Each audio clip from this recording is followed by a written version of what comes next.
गणपतीचं रेखाटन करण्याचं वेळ लागलं कुठून? गणपती वेगवेगळ्या प्रकारचे बघत होतो आणि मी म्हटलं अरे असं काहीतरी हे काहीतरी वेगळं आहे, नवीन आहे. एका अक्षरात नव्हतं, म्हटलं नावातला का नाही. तर तिथे मी ठरवलं की हे आपण करणार.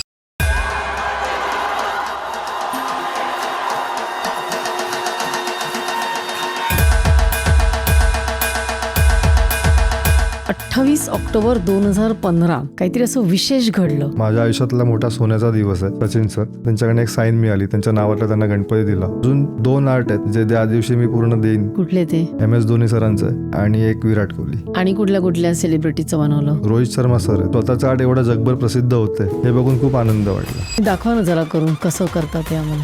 तो हा म आहे, तो चेहऱ्यामध्ये बनेल. अरे वा, असं जे इन्स्टंट सुचतंय हा, हीच प्रॅक्टिस आहे. फार सुंदर आहे. दाखवूया ना आपल्या प्रेक्षकांना.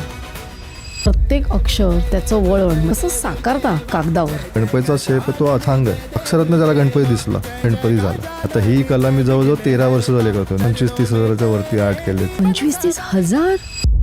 असं कधी झालंय का की केलं आर्ट आणि ज्याला दिलं त्याला पसंत नाही पडलं? एका सेलिब्रिटीला आर्ट द्यायला गेलो. कोरिओग्राफर आहे, माझ्याकडे सांगितलं. 2-3 दिवसापूर्वी आर्ट दिलेलं, तर ते आर्ट काही दिवसांनी कचऱ्याच्या डब्यात मिळालं. त्याला मी ते आर्ट दिलं, चप्पल काढली, डोक्याला ते गणपतीचं आर्ट लावलं. मेरे गाडी में रखने इसको कुछ होना नहीं, काच बीच तुटेगा तो तुरे को देख लूंगी. माझ्या आर्टची कमाल आहे म्हटलं. माझं आर्ट कचऱ्याच्या डब्यात कधीच नाही जाणार. कोण होती ती कोरिओग्राफर?